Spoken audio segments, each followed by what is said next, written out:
It's time for Twit This Week in Tech, and we've got a great show. Harry McCracken here from Time Magazine, Dwight Silverman from the Houston Chronicle, and we're going to kick things off with security expert Bruce Schneier. He originally said Heartbleed on a scale of 1 to 10 was an 11. He says it's not as bad as he thought. The details on Heartbleed and all the tech news coming up next on Twit. Netcasts you love. From people you trust. This is Twit.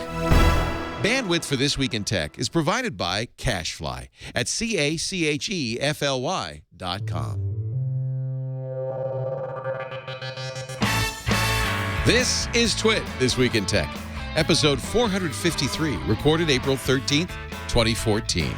Let's get social. This Week in Tech is brought to you by GoToMeeting with HD Faces from Citrix, the powerfully simple way to meet with coworkers and clients anywhere.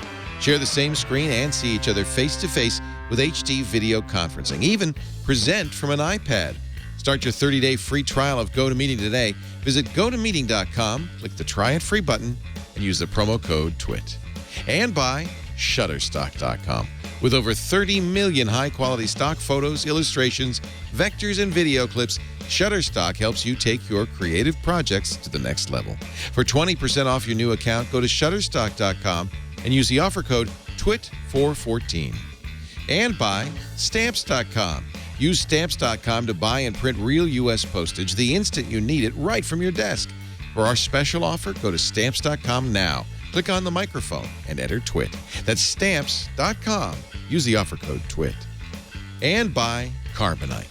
Whether you have one computer at home or several at your small business, Carbonite backs up your files to the cloud automatically and continually.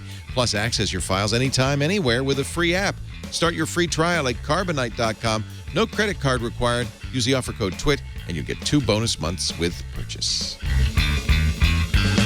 It's time for Twit This Week in Tech. Every week we get together with some of the best journalists in the biz to talk about the latest tech news. Welcoming Harry McCracken has been knocking it out of the park. I told you when you got here with Time Magazine. I loved your Google 10th anniversary story. That was fabulous. Thank you. That was a lot of fun to do. Yeah, welcome back. Good to have you. Great to be here. Also here from the Houston Chronicle, our good friend Dwight Silverman, blog.cron.com/techblog, and he's in the offices today covering, no doubt, Heartbleed. No, I'm here for you, Leo. I just don't have, I've moved and I just don't have the wonderful setup that I used to have. So I'm deep in the bowels of the mighty Houston Chronicle in a conference room. Well, I'd much rather not be here on a Sunday. Yeah, I'm sorry that we made you come to work. Sigh. Also with us, probably one of the best-known security experts in America. He's a cryptographer. You may remember, I think he helped, in fact, last time you were on, I think we mentioned this, helped with the crypto in Cryptonomicon. And a perfect guy to have on during Heartbleed Week. Bruce Schneier is here. Hi, Bruce. Hey, hi. Great to have you. So at the beginning of the week, you said on a scale of 1 to 10, Heartbleed is an 11. A very serious flaw. It's funny, we thought this would be the week we'd be talking about XP exploits. No. Well, it turns out you never know, right? These things happen kind of at random.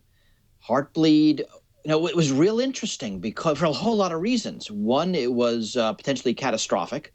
It affected an enormous number of servers out there, and you can weaponize it with like 3 lines of shell scripts. I had colleagues who were up and running and scanning and attacking systems within 10 minutes of learning about it. Wow. So it was a big deal. It still is a big deal.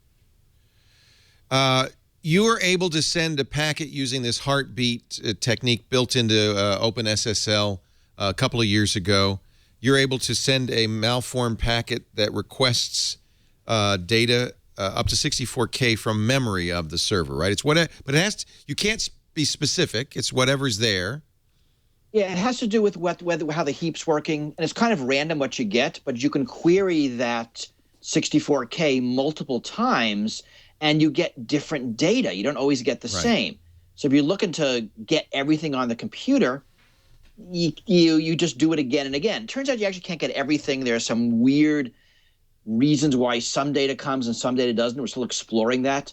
But potentially, when we heard about this, you could basically grab everything, and it left no trace. I mean, there was nothing in an audit log that said that you were attacked, which made it really scary, and we had to fix it quick.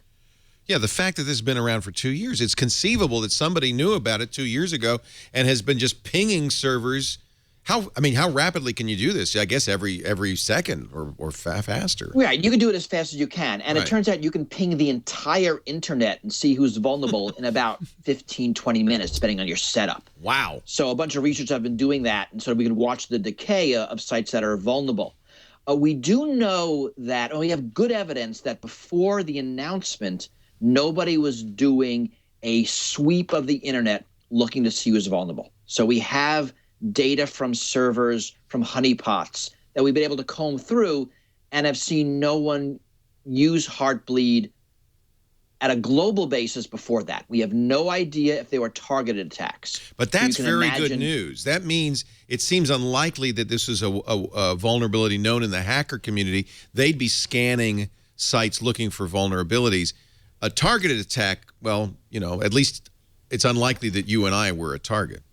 Indeed, right? The good news is the hacker community did not know about this, it seems. We started seeing scans within minutes of the announcement, but before that we saw nothing. So that's the good news. The other good news is that subsequent research over the week has shown that while it's possible in theory and has been done in practice to retrieve the private SSL key, the master keys we're worried about, it's actually a lot harder than we originally thought. That's very another good piece of good news. Because the concern was that all of these secure servers' certificates have been compromised, allowing massive man-in-the-middle attacks. That you're saying that seems unlikely. That seems unlikely. It's certainly possible. Cloudflare is the company that's been leading this research. They've put up challenges. One of the challenges was met, so someone did manage to extract the keys, but it's not easy. It's not a slam dunk. So for the most part, what do you get? Passwords, logins? What are you getting in these 64K chunks? You get the random cruft of what the server is doing. So yes, you get password changes, you get web pages served. If there are credentials in the URLs, you get those. You get random stuff. You get a lot of nothing, but occasionally you get something good. And what we're seeing, this is the obvious tactic from a criminal who'd be using this, is you just scan everything constantly, Right. hoping you get lucky. Now, there's some good news on our side. Some of this stuff is hard to parse. So, it's sort of interesting to watch, and we don't know really what the effects are in terms of enabling crime. And of course, it's now being patched. Now, a lot of the sites are no longer vulnerable. Now, vulnerable to the ping. There are any number of universities who are basically auditing the net every hour and watching as sites patch their OpenSSL. Now, that doesn't mean if they were compromised before the patch, they're not still vulnerable. They had to change their key and their certificate. There's no way to check that. Right. No easy way to check that. Right.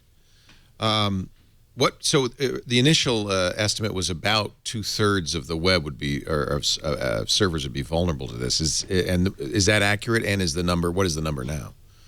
That is accurate. The number is probably 10% that, and it's skewed because all of the big, popular, well-run servers have updated. Right. And a lot of the stuff that's left. I see a top 1,000 sites that are vulnerable list that some university publishes, and the sites are getting more obscure Right. every hour. Right. That are still vulnerable. Are there any big companies, though, that should have fixed it that haven't? I didn't see any, but I'm not going to guarantee there aren't. It's an easy fix. Like all of these patches, it's an easy fix. You install the patch. But closing the vulnerability is a multi-step process. This is one of the reasons it was so nasty, is that installing the patch is just step one. Regenerating your public-private keys are step two. Revoking your old key is step three. Getting a new key is step four. I guess you can switch 3 and 4. Right. And then every user on that site who could have had their credentials exposed needs to update their password, which is steps 5 through 1,000,000. Right. And all of those things have to happen in sequence. I updated my own website and I had to go through all those steps, but, for me, it was pretty easy. If you're a banking site, at a minimum, any customer who logged on between when the vulnerability became public and when the site was patched needs to update their password. Right. The good news is it might be nothing, but that's just prudent. It's prudent. And the good news is it's not a bad thing to do once in a while anyway. So Yeah, it isn't. But, God, we all have passwords that we rarely use Right. and we remember. We don't like doing this. But, I think it's safe that if you didn't log into the server between when the vulnerability was announced on Monday and when your server patched a few days later, you're okay. So those obscure sites you haven't been to in a week or two, I think you're fine at this point. And second factor authentication hasn't been compromised. Is that right? No, I mean, what's been compromised is the public key, potentially, although it seems unlikely, Right. and stuff that happened to happen on the server when someone did the ping. So if you got unlucky Right. and your data was in the heap at the time the bad guys did the scan, it was compromised potentially. It's pretty random, though. And it seems like unlikely that there have been mass compromises as a result. It's extraordinarily random. Yeah. Mass is definitely unlikely. Yeah. And it'll be individual. I haven't seen yet anybody with any estimates on what sorts of crime has been a result of this. We know the hacker started pinging this vulnerability as soon as it was public. So they didn't waste any time. And it was actually triply easy. Yeah. What's interesting, some of these other vulnerabilities, they're now get a computer to run arbitrary code. This one you can't. Right. But this one you could really weaponize within a couple of minutes of learning about it. It's just so easy. Bloomberg said that two sources told them this was an NSA bug or that the NSA knew about it and had been using it for 2 years. Given its utility, that seems highly unlikely. So we're all debating this right now, right? There was a Bloomberg article that said two anonymous sources that the NSA knew this for 2 years. NSA came out with, actually the Director of National Intelligence on his blog came out with a very strong denial. This is untrue. Answer is we don't know. It seems unlikely. This vulnerability is so big and so nasty.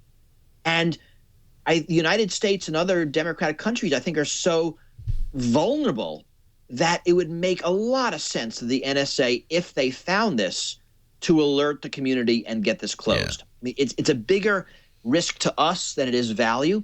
Certainly, the NSA probably got an advance notice of a week or so, like some of the big companies. I mean, I hope they took it and ran with it and attacked everybody they could during that week. They'd be dumb not to, right? Might as well. So, Who knows what you're going to get? but that's what you do, right? But they're good at we know phishing they get expeditions. advance notice of Microsoft bugs that are being Right. fixed for the next patch That's Tuesday, right. That's right. And they just run with them for the week or two they have. That makes perfect sense. We want them to do that. I'm curious. But I saw Google said that one version of Android was vulnerable, 4.1.1. How could Android be vulnerable at all to this? It's not a server. Well, anybody that's using OpenSSL and responding to pings is vulnerable. What I'm worried most about right now are some of the hardware devices, the Routers. low-cost, unpatchable Yeah. routers and switches and modems, where upgrading involves the trash can, a credit card, and a trip to Best Buy. Right. I mean, that's not going to be fun. These things are laden with problems. We've seen so many problems on these inexpensive routers. So, Well, it's because the economics is different. right. Essentially, they're like the computers were in the mid-'90s, but they're very low cost, very low engineering expertise. They're not built with the same care. Then they're not as robust. So they're built as throwaway devices, yet they have these enormous vulnerabilities. And in the mid-'90s, we got a whole community to embrace quick patching and open vulnerability disclosure and all of these things that made us safer. It's really hard to imagine the same systems working on your refrigerator just because nobody cares very much. Bruce, do you think this, as some have said, is an indictment of open source software that people can commit? The guy who did this is a German software developer who, we know who it is because there's a commit log. Right, and he's been interviewed, and he's I'm sure really embarrassed about this. It's not an indictment of open source software. It's an indictment of software that isn't independently analyzed. I mean, this could have easily happened in closed source and proprietary software. Could easily have been thrown out there. The problem was nobody was doing the analysis. Right? And any software, open or closed, needs to be analyzed. Open software is more secure because it can be looked at by more people, because it's harder to slip in something like this unnoticed. But open source doesn't magically mean someone's going to look at it. Right. Right. And this seemed to have fallen through the cracks. It was an incredibly pivotal, important, critical piece of code that's just being maintained by a few guys in their spare time. Now, good for them, and I'm glad they're doing it, but they could use some backup. Yeah, I feel bad for Robin Segelman, who's the German who introduced the flaw, and he just said, I forgot to validate a variable containing a length. It's just, I missed it. And that happens all the time in software. It happens all the time. Now, something interesting to ask, I mean, if we're going to speculate about the NSA, I mean, they spend millions of dollars searching for vulnerabilities every year in critical software.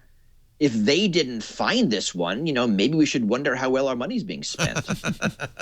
Yeah, this is like, you can't get more critical than the OpenSSL library used by two-thirds of all the servers. You'd think somebody in the NSA would have looked at it. And would have checked for all of these sorts of bounds checking problems and would have noticed this. The fact that they didn't, or at least claim they didn't, is independently interesting.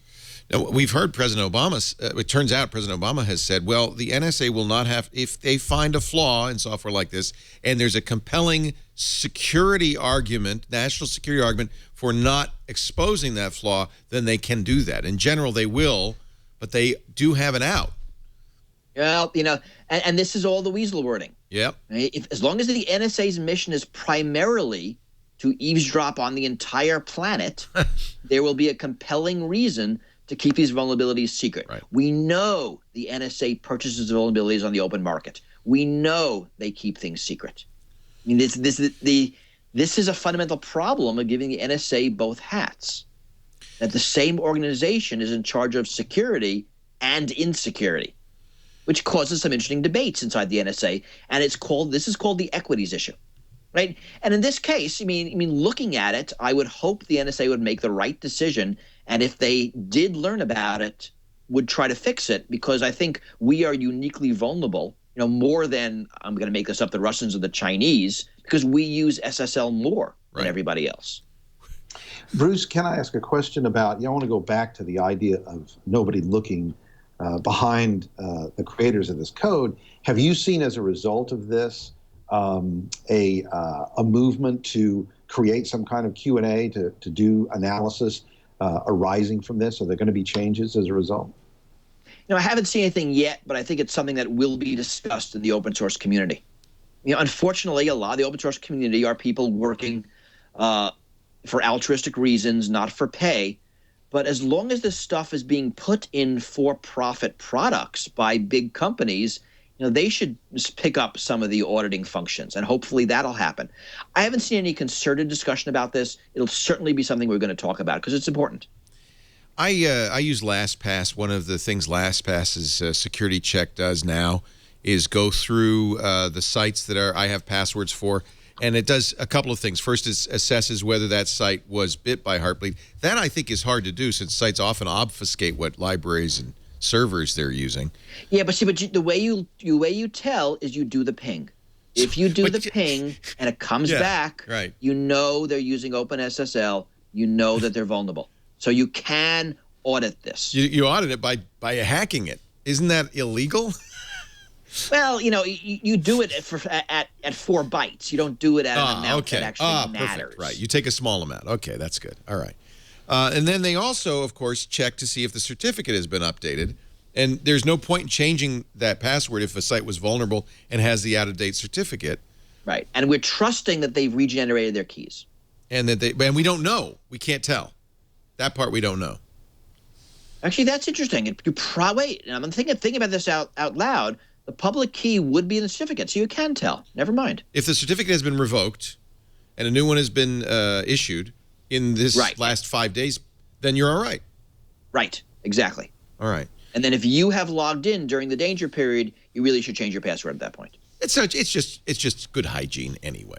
Just do it anyway. It is. Yeah. All right. So I was curious to how well we can assess whether there's a problem. It sounds like we can do a pretty good job of that. All right. And so your advice to people? Wow. My advice to people is we could calm down now. Do change your passwords if you have to. And if the site you care about hasn't corrected itself, you need to bug them. Very good. Bruce, it's so great to talk to you. Schneier.com, the website.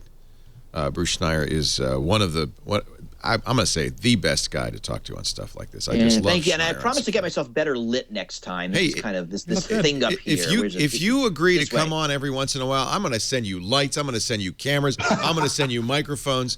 And I'm going to actually, all I need is a backdrop, right? A little tarp will do. I'll get you a green screen, Bruce. Anything you want, we'll get you if you just come on every once in a while, because we just love having you on. That's the deal. All right. Thank you. Bruce Schneier. Schneier on security. I want to see the green screen. That'd be fun for you guys to throw up 10 things on Bruce Schneier. We could put you in the Kremlin. Thanks, Bruce. We'll let you go now. Thank you. Hey, thank you. Take care. When you hear him talk, you just get the authority. You know this guy knows what he's talking about, and he really does have the reputation. So I feel better. It sounds like it's no longer an 11. It's only a 9. So you were talking earlier about there's no real good test for it. You have to do the hack. Because what was funny, I had a debate on with somebody online. They found that Cron.com was vulnerable, but the tests I were doing showed it not, and we were both working on the same tool. And turns out we're not. Here's the issue. You can't just query the server and say, are you running OpenSSL pre 1.0.1, the fix? Are you running Nginx or Apache? Because most servers will just not respond honestly. It's foolish to tell people what you're doing. So that's if it's something at that level, that's not going to be useful. But obviously, it's not so hard to write a little test that says, well, let's just take advantage of Heartbleed. Right. I'm going to send you a word. So what you do is you say, here's an authentication word, cake, and send me back 5 letters. And if you get cake plus 1 back, it's got Heartbleed. If you get cake back, then you know it's been fixed. It's the little sites that are scary because, I mean, Google is going to fix itself really quickly. Right. But if you're doing business with itty-bitty sites, I mean, some of these things don't look like they've been updated in the last 5 or 6 years in some cases. Yeah, and maybe there's nobody at home. Or hosting services where you share libraries for these kind of things. For example, I'm not saying that they had it, but say WordPress.com, where essentially everybody uses the same set of libraries across the board, and there are literally millions of sites there. Right. Well, that's the problem with XP, and that's the problem with a lot of things. In fact, I'm sorry I didn't get to ask, or should have asked, but I didn't get, I think, to ask Bruce about XP. This was the week that XP ended its life. Again. We'll talk about that and a lot more. Harry McCracken's here, the technologizer from Time Magazine, from the Houston Chronicle, the great Dwight Silverman. It's good to have you both. Good time to talk about lots of things in just a bit. But first, a word from our great sponsors, Citrix, makers of GoToMeeting, which I think is without a doubt the #1 meeting software in the world. This is what people, and boy, there couldn't be a better time as more and more teams are spread out all over the world. You know, very often you're working with people in different time zones, different countries. It's hard to have a meeting, and yet meetings are so valuable to get on the same page, to communicate with each other, to understand, to break through the logjam. We have a rule here, Lisa instituted it. 3 emails on a subject, that's it. Boom, you're getting in the same room, and we're gonna hash this out. Or have a GoToMeeting. You know what? Most of our contributors are not in Petaluma. They're all over the place. When meetings matter, lots of people use GoToMeeting. 34 million meetings last year. Uptime 99.9%, and just a great platform. You could share the screen, but you can also share cameras so you could see each other face to face in crystal clear video. GoToMeeting allows you to present, demonstrate, and simply meet from anywhere with any Mac, any PC, any tablet or smartphone. We've got 30 days free if you visit GoToMeeting.com, click the Try It Free button, and use our promo code TWIT. If you want to do it on iPads and tablets and Macs and PCs and meet with everybody everywhere. Just use our promo code TWIT. 30 days free. Go to meeting.com. Have either of you guys, all three of us talk to real people from time to time. Have any of you heard about problems with Windows XP in the past week? It was Tuesday was the last update, April 8th. I have a friend who works for a court system in a large eastern U.S. city, and they're still on XP. All of them. Oh, yeah. Oh, here in Houston, a lot of oil companies still use XP. Banks. Yes, banks. One of our energy reporters last year did, with this deadline looming, did a big story on how it's so impacting the energy industry because they have so many proprietary programs that have been written specifically to run on XP. They can't move to 7 or 8. Right. And essentially they kind of have to wait till they can get the proprietary software fixed. Here at the Houston Chronicle, most of our desktop systems are still Windows XP. But you're not surfing the net and opening emails on those, or are you? Uh-oh. I have Windows 7 on mine, so no. Actually, our problem is that we are using a content management system for print, for writing the print. Using Basis or something, and you can't. You got to use it's XP. DTI. It runs on Adobe's suite, and so we simply haven't updated it to run the Windows 7 version. We're in the process of doing that now, but a lot of big companies are in that case, and then you have smaller companies who can't afford new hardware and new software, and they're just kind of stuck on it. My wife runs Windows XP to run the software that she uses for her medical accounting. She's a psychotherapist, and she has to use the software, and it's about $10,000 for her to upgrade to the new software, and she's just not going to do it. Microsoft does not get to decide when operating systems are not alive. Within the last 6 months, I've seen businesses using DOS. And if DOS is still with us, the last XP machine is going to be shut off many, many years from now. And medical systems. Dr. Mom was in our chat room. She's a physician. She was sending me pictures of X-ray machines and all sorts of medical hardware, and even desktops in hospitals using XP. Now, the medical machines, the ATMs, they're not going online. They're not doing risky things. But nurses are using those XP machines to send emails and surf the net, and those are risky things. So that stuff survives, and it's expensive to shift. I understand. You said it exactly right, Harry. Microsoft doesn't get to make the decision about who stops using XP. We, users do. It might be a terrible decision to keep using it, but it's not a decision Microsoft can make for anybody else. Right. They try.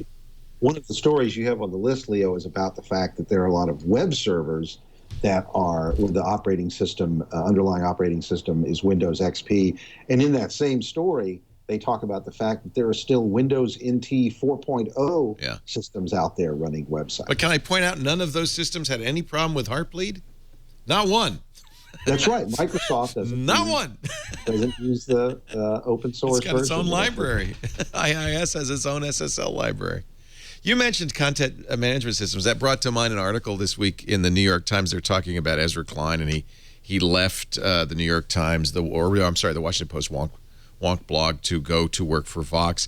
But the funny thing, and maybe you could speak to this a little bit, Dwight. The funny thing is in this article, they said many people go to Vox. Vox publishes The Verge, SB Nation, Polygon, and now this new Ezra Klein blog.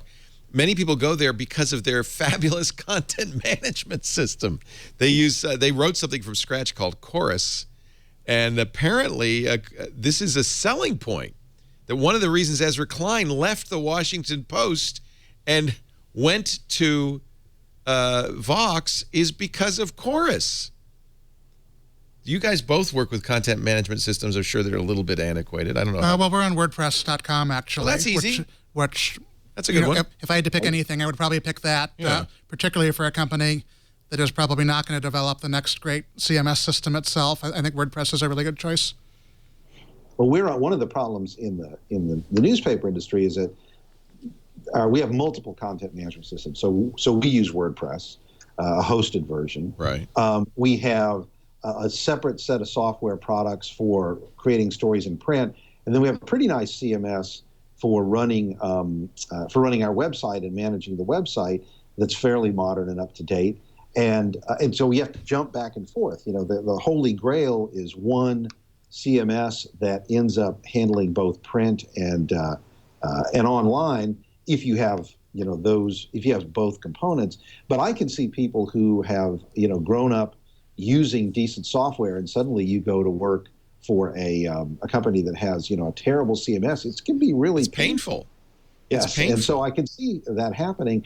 I'm not sure I would jump to a company that had a great CMS. I'd jump for a company that's willing to overpay me. There you go. I'll suffer with your CMS if you give me enough money. That's right. Although, though I guess the whole point of Chorus was it integrates social media. It's easy to update. You can do kind of these multimedia things that these guys like to do. It's kind of funny. Apparently, in their interview process, they show people Chorus and they say, "How would you like to use this instead?" So maybe there really totally is. see getting excited over that. Yeah. I think the New York Times author started talking about Ezra Klein and Vox, and then just fell in love with the content management system. The article ends up being about Chorus. It just shows you. I'm sure the Times has something. Well, I don't know. We'll have to ask.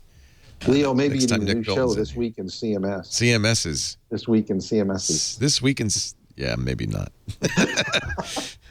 Or show us your CMS. Get a bunch of these tech writers on. Show us your CMS. Show us your CMS and walk. I like it. All right, chat room, would you like that? Show us your CMS. They all fell asleep at the idea. Apparently on Tuesday, the Canadian Revenue Agency that collects income tax shut down because of Heartbleed. They were so afraid of what Heartbleed might bring that they blocked access to their online tax filing services as a, quote, preventative measure to safeguard the integrity of the information we hold. Wow. That may be taking it a little bit too seriously. The filing services will be down till further notice. That's a great graphic, too, for that. Yeah, Heartbleed is really the first open source bug with a great logo. Great name, great logo. But Great name. That's the Canadian flag, too. So nice. Credit to Mashable for mashing those two up. That's great. Yeah, that's great. When do Canadians pay their taxes anyway?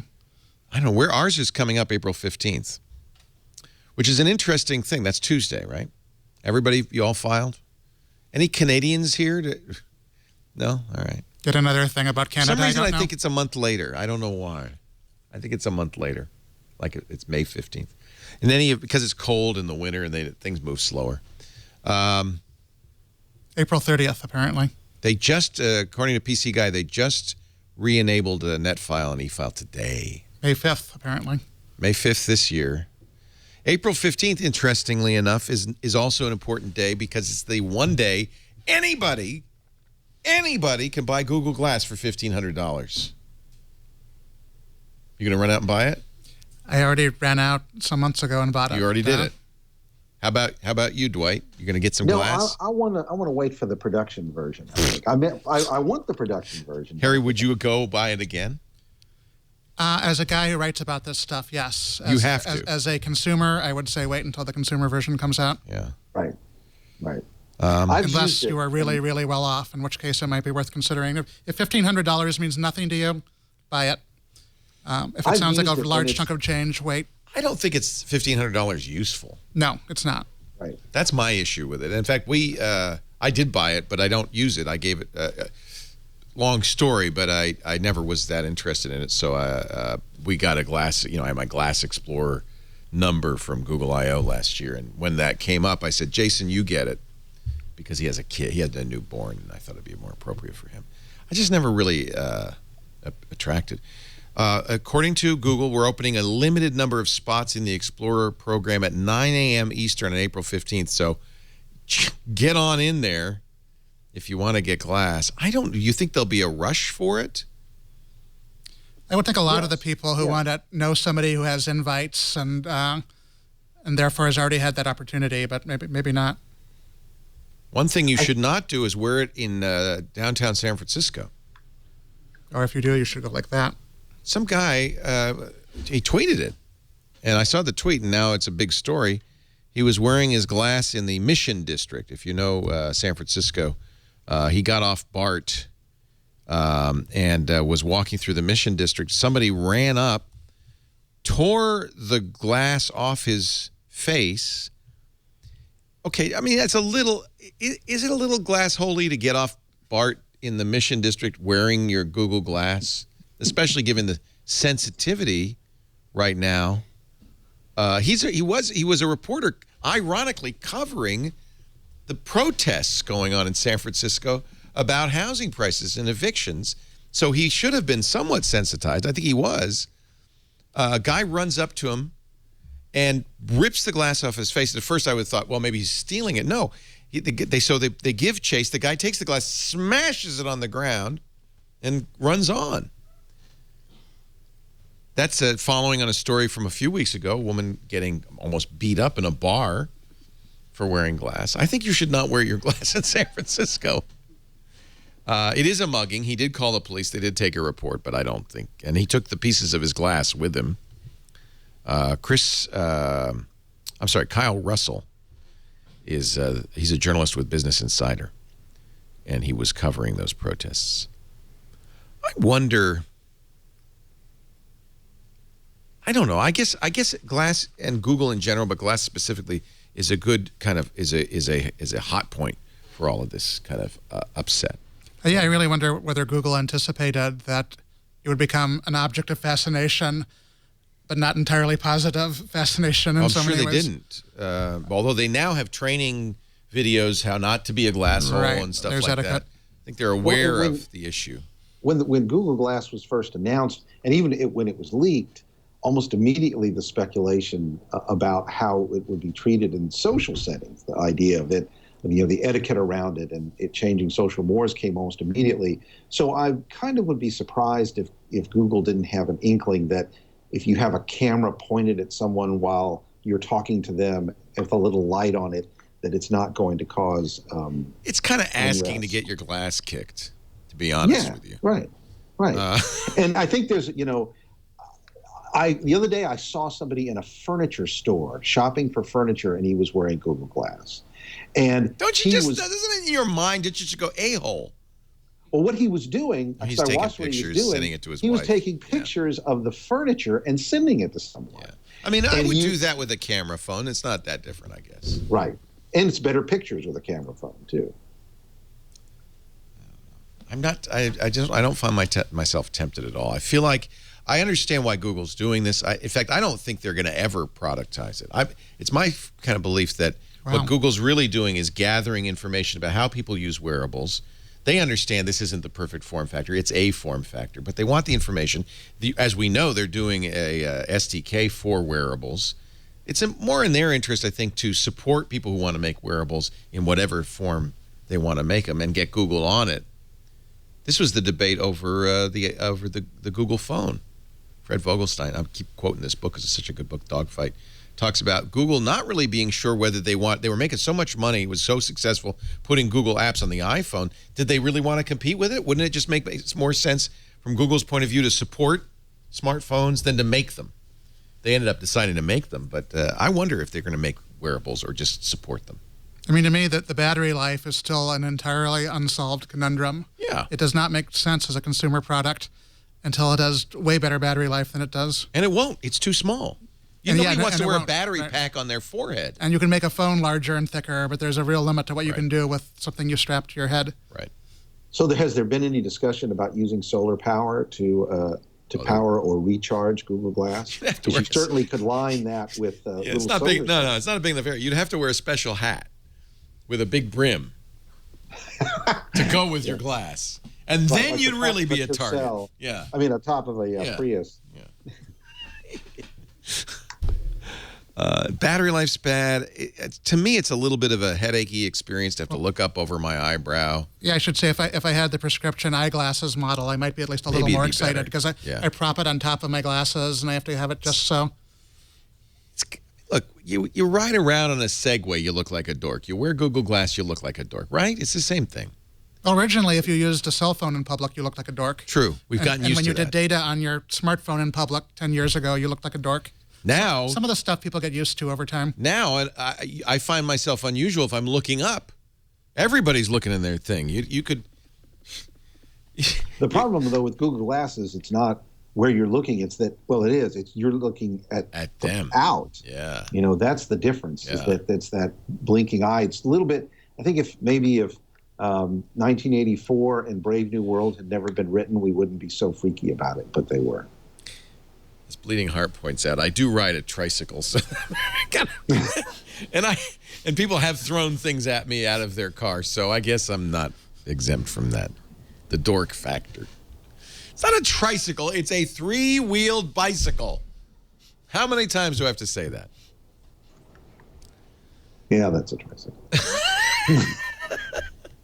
Do we have pictures of you, Leo? On your, I mean, your 3-wheel bicycle? You know, it was when we first moved to this building and the basement was empty. It was great because I could go take rides around the basement, but now it's so crowded and cluttered you can barely walk down there, let alone ride a bicycle. If it was a recumbent tricycle, that would be cool. It is. Oh, it's recumbent? Oh, well, yes. What do you think? I'm sitting high like on a thing with it, pedaling as fast as I can as I go around town? The pedals on the wheels? Never mind. Harry McCracken standing on the back, holding my shoulders? No, it's a recumbent bike. Ah, all right. It's 2 wheels in... Wait a minute. Is it 2 wheels in front and 1 in back? No, it's 1 wheel in front and 2 in back. You still look like a dork. I don't care. I don't care whether it's recumbent or not. At least your feet are going around. They're not going... I want to take a break now because I just can't get that image out of my head. Tricycles are very hipster, I'm told. Particularly the ones with the big wheels in the front. I see people going around on their Segways and I think dork. I mean, they're cool. I love Segways. They're really cool. But you're 8 feet tall on them. You look just weird. Am I wrong? Our show today brought to you by Shutterstock.com. If you are a blogger, if you have a website, you know that plain text on a page somehow doesn't grasp the human imagination. We need images, and Shutterstock is a great source for royalty-free stock photos, illustrations, vectors, and video clips, all kinds of stuff. In fact, I always like to look at the count. 35,813,257 royalty-free stock images. When we started talking about Shutterstock a few months ago, it was 25 million. They added this week 250,000 new images. They're adding new images like crazy, all of them carefully vetted, curated so that they're gorgeous, they're useful. Most of them are from professional photographers and artists. Every time you visit, you'll find something new. You might say, well, what good is a 35 million image collection? How am I going to find it? Well, really, Shutterstock, and they keep making this better, has a great search tool that allows you to search for footage, video footage, photos, vectors, illustrations, or all of the above. And you can search not just by noun. Let's say, what should I search for? Bicycle. So I could search for bicycles. But I can add stuff. I could say blue bicycles. In fact, they have a color picker that lets you just choose blue bicycles. I could say silly bicycles. You can add adjectives, and then you get pictures like this. So I think it really makes it a very useful tool. Then, by the way, you can use this without having an account or anything. But if you want to save these, just create a free account. You don't have to give them any credit card or anything. Just get a free account. And then you can save images into a Lightbox. You can keep that Lightbox for future reference, or share it with colleagues. If you decide to buy images, they're very affordable. They have individual image packs or monthly subscriptions. We have the 25 image a day standard subscription. We love it. We use it all the time. And you can download any image in any size and pay only one price. Great search tools, Lightboxes. Their iPad and Android apps are gorgeous. In fact, the iPad app won a Webby Award. Multilingual customer service. They're in more than a dozen countries. Full-time support throughout the week. You're going to love it. Shutterstock.com. Try it today. Create that free account. And if you decide to purchase, use our offer code TWIT414. because it's April 2014. Twit 414 and new accounts will get 20% off any package. Hey, that's good. 20% off. Shutterstock.com. The offer code is Twit414. Great place. And go to the footage. Don't forget to go to the footage tab on there. Wait a minute. That was a silly. I had a really good bicycle. Silly bicycle. The footage is incredible. 1.6 million royalty-free stock videos as well. Great for your presentations and things like that. Shutterstock.com. That's a silly bicycle.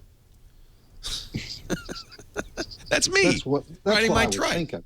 That's Right what there. I was thinking. Yeah, I have a trike. That's a nice trike. That looks like, aluminum. I do have the little streamers coming off the handle, so you got to have that. That's very important. Handheld quantum key generators, according to Ars Technica, just around the corner. This is actually a security issue because one of the issues is getting good random numbers. A QKD is a quantum key distribution. And while it's been very difficult to do, in practice, the theory has really helped us, create great security. And now, apparently, QKD is on its way. So I don't think there's anything to say about this, but good article, highly recommended from Ars Technica. Other than that, we need to get away some form or fashion from the traditional password, and this may be a path toward it. Absolutely. I got my Amazon Fire TV. Reviewed it on Tuesday on Before You Buy. Have you played with it a little bit yet? Or I have. What do you think? I think if you were already a big fan of getting stuff from Amazon, it's a good experience. Just like the Kindle Fires, Netflix right? and Hulu are really kind of off to the side and nowhere near as well done. The speech, worked really well. Except it only searches Amazon. Right, it only searches Amazon. Which I guess is not surprising. Also, the other thing which is interesting is on Roku, they neatly divide the stuff you have to pay for if you're a Prime member from the stuff which is free if you're a Prime member. And on Fire TV, the free stuff and the stuff you have to pay for are all intermingled. And it is, therefore, more likely, I think, that you'll find something and then pay for it. I noticed that on the TiVo, too. I used to have this, Amazon Prime streaming. On the TiVo, there's no entry for that. It's just all mushed together. That must be the new way with Amazon. That makes sense. Harry, is if you have a Roku, is there any reason to get the Fire TV? They seem to me to be essentially the same types of content, but I would not. If I'd already invested money in Roku, I would not invest more money in Fire TV. I mean, there are some differences. Fire TV is more serious about games. Only the high-end Roku has games. And not very good games. It doesn't have very many. No, the games are bad. The games are pretty good on the Fire TV. We were playing Asphalt 8. I mean, they're Android. It's Android, so it has a nice controller. Very much like playing a game on a smartphone. Roku has far more content overall. It has over 1,000 channels. Right. Actually, there's two weird gaps on the Fire TV. No HBO Go, and oddly enough, no Amazon Music. Although the Amazon Music is coming, I think, next month. It's their own service. And they have other music. Right. They have a number of streaming music services. It's so strange. It must be that they were working on it. That's the way Amazon, when they have hardware, they tend to release it, missing 2 or 3 things you really want, but they come along pretty quickly thereafter. It's just a Me Too product, except for that search thing, the voice search, which works pretty well, although my Xbox One does something similar. Is there an API for the search? In other words, are they eventually going to open that up to other apps, or is it always going to be Amazon only? Do you know? I'm not sure if they've said. Yeah. It's Android. In fact, Koch was able to make his Allcast, which is his Chromecast, all stuff to Chromecast app for Android, work with the Fire TV almost immediately. He says because it's kind of generic dial. It's a standard system, DLNA and dial. So it is open in the sense that it's an Android. It's pretty much an Android device. Of course, you have to get on the Amazon store. It doesn't work with the Play Store. I mean, generally speaking, I think we have enough boxes of this type now, unless something comes out that is truly transcendent and radically better than Roku or Apple TV or Fire TV. There's not a lot of need for a new one, especially given that so many TVs have stuff built in. The game consoles all have stuff built in. We don't need more things that are roughly comparable to what we already have anymore. You see, if you look at the controller, it looks just pretty much like a kind of a pancake Xbox controller. Yeah. Same exact buttons and everything. That's $40. The Fire TV is $99. Yeah, you don't need it if you've already got a Roku or an Apple TV. If you have no way to do this stuff already and really like Amazon, I think actually it is a pretty strong competitor. I wonder. So with this and with Roku, which has a lot more content than Apple TV, is Apple kind of in trouble here if they don't, if their expected update to Apple TV doesn't really wow people? I figure Apple is betting the farm. They're all in on the idea of making this deal with Comcast. They negotiated for years with Time Warner, then they had to shift gears and go to Comcast.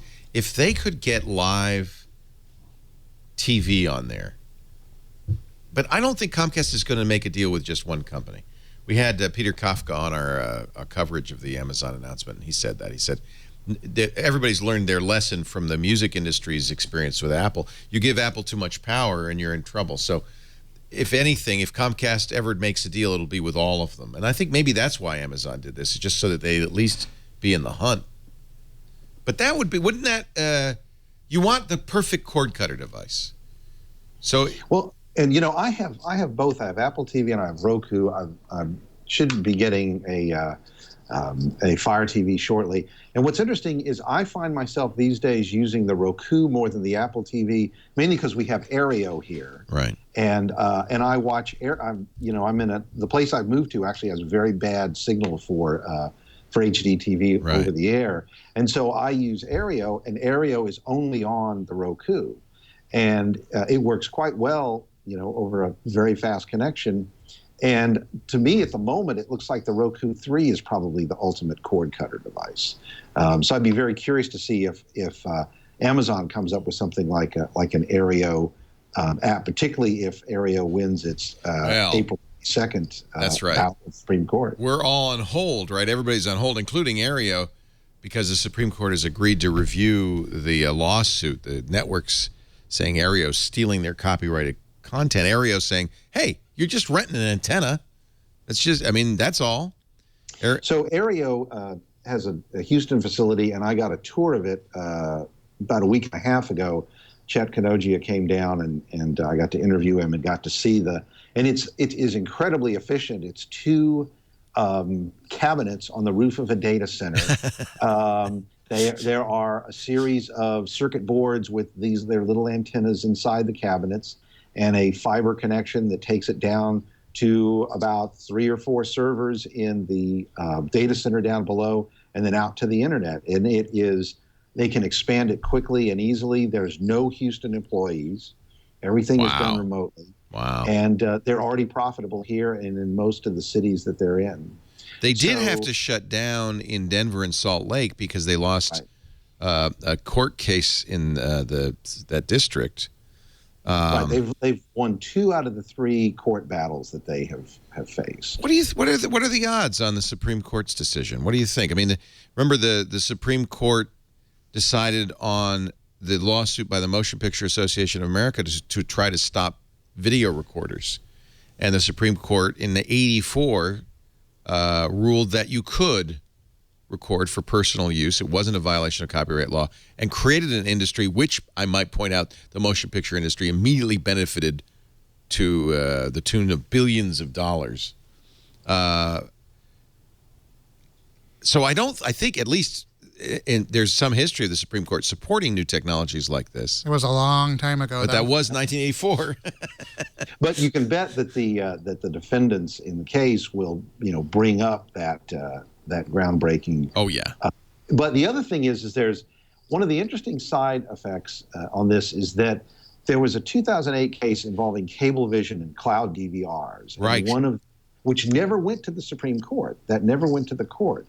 The current case law is such that it allows it, and that's why you have and essentially what Aereo is doing is they're grafting the concept of outsourcing an antenna to a cloud DVR, which they say is legal. And so, is putting those two together legal?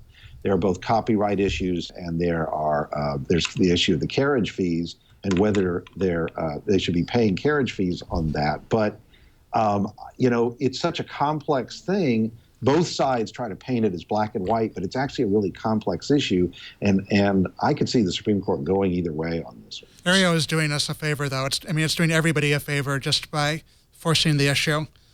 Right, it's making everybody think. And before too long, we will know one way or the other. It's really, so the oral arguments are April 22nd, a week from Tuesday. Mm-hmm. And by the way, you can hear those, which is great. I don't know if you can hear them live, but you can hear them after the fact, like within a day. So I'm sure it'll be very interesting to listen to that. ABC, CBS, NBC, and Fox and others are all trying to get the court to say Aereo is a violation of copyright. Aereo, Aereo, which was started by Barry Diller. It's obvious it's a trick. I mean, everybody looking at it, oh, that was clever. It's a clever trick. Oh, no, you're not. You're just renting an antenna. The fact that they're dime-shaped and there's hundreds of them in a rack that's up in Houston with no employees. But it's an antenna, and you're renting that particular antenna. And the fact that we're DVRing it for you, that's on your behalf. But everybody knows it's kind of a wink, wink, nudge, nudge. See, isn't that clever? Yeah, the dissent in the Boston case, the judge called it a contrivance. Yes. And that's what it is. But again, I think that all technologies like this where they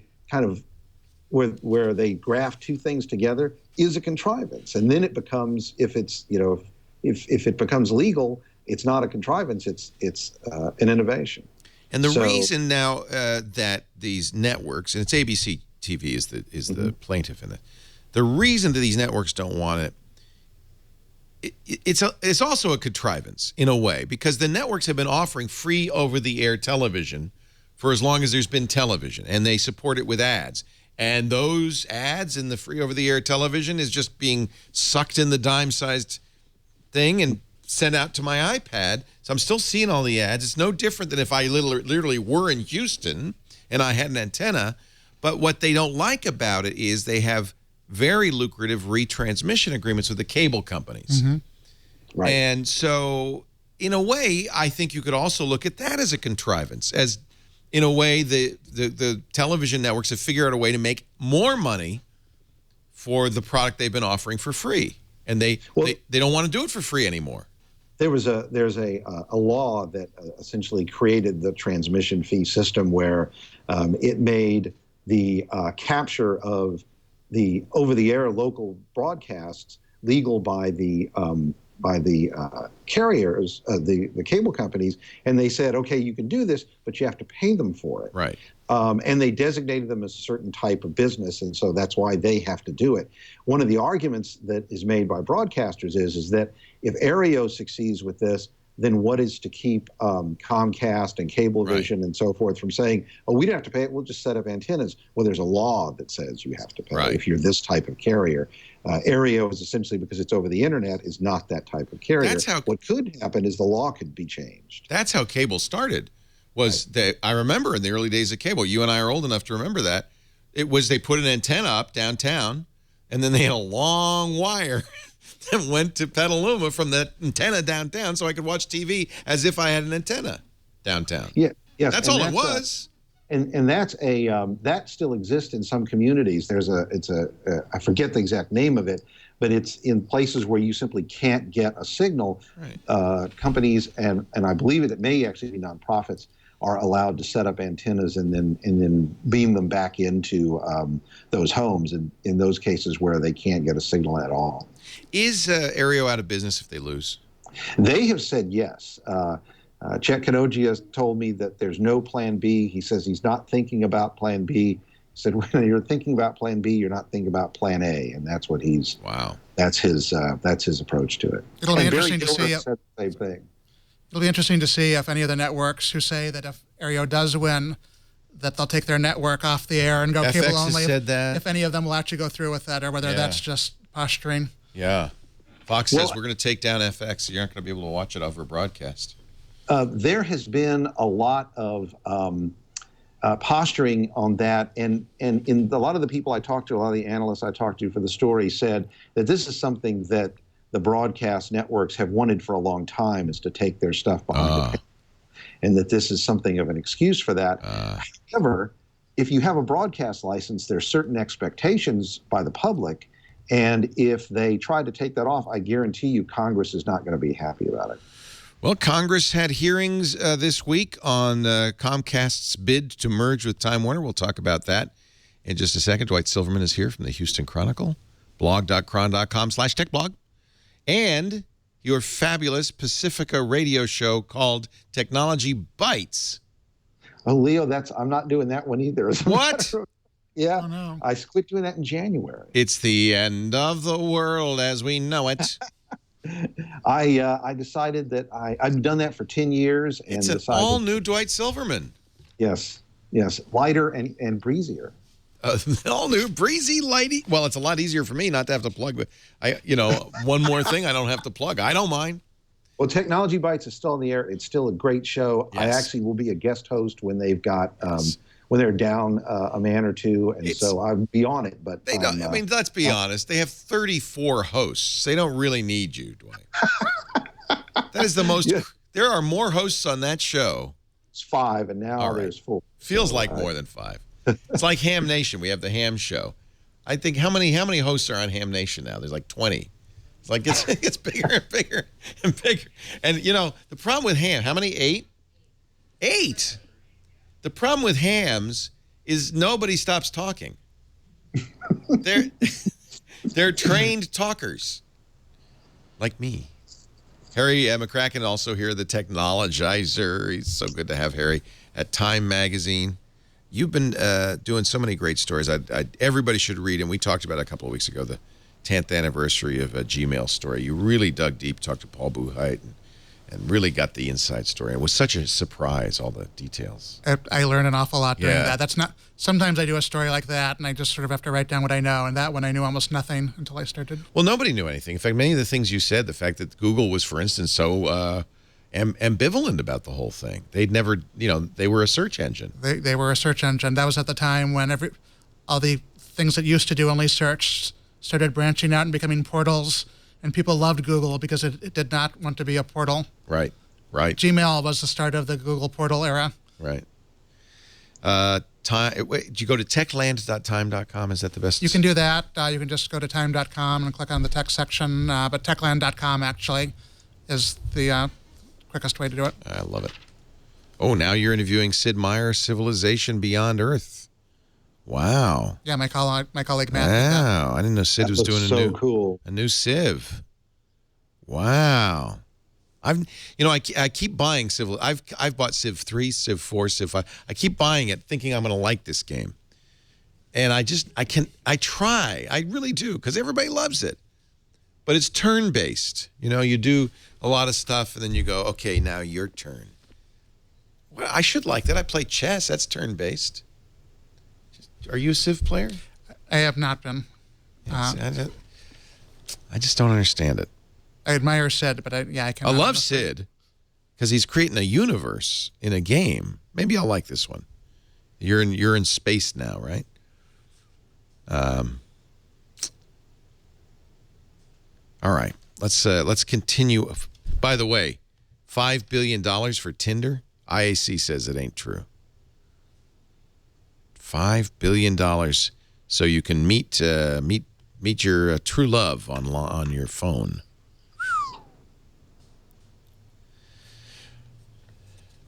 So moving on, we'll talk about the hearings and Comcast's very weak justification for why they should buy Time Warner. It's good for you. Just take our word for it. But first, a word from our friends at Stamps.com. This really is good for you if you're spending any time in the post office at all. It's a time sink. The post office is always crowded, and now, April 15th, it's going to be nuts. But if you're in a business that requires mailing, if it's just invoices or brochures, or maybe you mail packages, are you a seller on Etsy or eBay, then the last thing you want to do is go to the post office right about now. You should be using Stamps.com. This is an opportunity for you to try it. Stamps.com, it brings all the services of the post office right to your desk. If you visit Stamps.com right now, we can get you set up. You can buy and print U.S. postage for any letter, any package using your computer, your printer. You do not need a postage meter or special ink. The mailman comes every day, right? So he picks it up. But you can even, there's a button on Stamps.com. You press that button and a mail carrier will immediately come and pick up the package. Stamps.com will even send you a free digital scale so you always have the postage you need. Oh, I should have saved that envelope. So somebody this week sent me something to try, like these bungee cords or something. And it arrived, postage due 85 cents. Do you ever get stuff for review that comes postage due? It's like, this is not a good way to introduce yourself to the world. Hey, try our new product. It'll only cost you 85 cents in postage. If they'd had Stamps.com, they would have plopped it on the scale. They would have had exactly the right postage. It looks more professional. It's got the mailing label with your logo. It automatically fills in the return address. And if you're sending it, priority or certified mail, it'll automatically send an email to the recipient saying it's on its way. It's just more professional. Stamps.com. You also get discounts. You save money. Discounts you cannot get at the post office. I mean, why wouldn't you use Stamps.com? Go to Stamps.com right now. Click the microphone in the upper right-hand corner. Enter our offer code TWIT, and you're going to get a $110 bonus offer. $55 in free postage. You get the scale. You get a supply kit and a 4-week trial, of course, of Stamps.com. If you've been looking for a reason to try Stamps.com, April 15th is good enough. Stamps.com. Please use our offer code TWIT to get a special improved offer. So I watched a little C-SPAN this week, watching the testimony. Comcast in Congress explaining why they should become the largest broadband provider in the United States, the largest cable company in the United States, by taking over Time Warner. Do you think that Congress was moved by the testimony? Either one of you watching any of this? Well, in the wake of the failed AT&T T-Mobile merger, I think people may be, regulators may be more emboldened to just say no. That was fairly rare until that. And however, the argument that they don't compete in the same space may make it harder for them. Houston is an interesting case because we're one of the few markets that had Time Warner, and then it switched to Comcast. They traded territories. And so I've seen both of them. It started out here as Time Warner and Roadrunner for broadband, and then became Comcast. And there's two different eras. And on one level, Comcast is much better than Time Warner, at least, again, from the era that I saw Time Warner. But on another one, it's just meet the new boss, same as the old boss. Brian Roberts, the CEO at Comcast, says, we want to be like Apple. And we want to invest money in R&D, and we want to be innovative. And meanwhile, according to Consumerist, Comcast is now the worst company in America. Consumerist has an annual competition that's only the second company to take this title twice. Comcast defeated Monsanto. I guess they do it like in brackets. I don't know, where you go head-to-head, and then you advance. And in the Consumerist annual poll to find America's worst company, Comcast has emerged bloody and victorious. Send that to the Senate Judiciary Committee. Comcast says, even though we turned a profit of $6.8 billion last year, even though Time Warner earned $2 billion last year, they're pretty successful companies, they want to get together so that they can spend money on research and development to make themselves a better company. They don't do any R&D now? Very little. Neither company, this is according to the LA Times, neither company has spent enough on R&D to even disclose its figure in the annual report. So why Comcast will suddenly do R&D because they merged with Time Warner is beyond me. And Apple doesn't spend all that much on R&D anyhow compared to a lot of other Yeah, isn't that companies. interesting? Yeah. It is. You'd think they spend a lot more, but they get. I guess they get a lot of money. They're mean and lean. Yeah. AT&T does. I know that AT&T does a lot of R&D. So perhaps you could look at it competitively that way. Does Time Warner own any broadcast licenses? That's an interesting question. Comcast owns NBC, and if I were a regulator looking at that, I would almost be tempted to say, you know what? We might consider this if you divest NBC. I would expect, and this is fairly typical in these things, something like that, where we don't want you to control all media everywhere in every form. So maybe you could just get some of that stuff off of your table. NBC, not just NBC and Universal, they make TV, they distribute TV, they do it all. Comcast and Time Warner say we're locked in a do-or-die competitive fight with Google, Apple, Amazon, and Netflix. That may be true. I mean, we're seeing these companies come up and start to. Netflix has done a very good job of offering content, and certainly they distribute films as well or better than Comcast does. But Comcast has its fingers in all of that too, because that's right. Those are the pipes that all of those companies use. That's right. I really sincerely hope that the merger is not approved, but one does not know. I'm rooting against it too. Yeah, $40 billion merger. And it does not. It would not help in competition. It would in innovation. There's just not a lot of evidence that companies like that getting huge and monopolistic Right. improves the situation for consumers. It tends to hurt it. The worst company in America. Congratulations, Comcast, on your victory. I mean, this is why AT&T was broken up in the first place 30 years ago. Yeah. And By the way, AT&T, you're back. they're back. But, They're back. That's right. But it did. I think it pretty clearly did Reconstituted. benefit consumers It did. that we had It many did. phone companies rather than Yeah. one enormous one. Yeah. And I don't want one enormous cable company. Or one enormous internet provider. Yeah. Cable, TV, and internet service. I love how the consumerist does this, and I think it's somewhat just for fun, but they do have a bracket. So AT&T faced Microsoft. AT&T won for worst company. Verizon faced eBay, and Verizon won for worst company. Then Verizon faced AT&T, and Verizon won. Then Verizon faced Comcast, and Comcast won. So you have to work your way up. It's much like March Madness.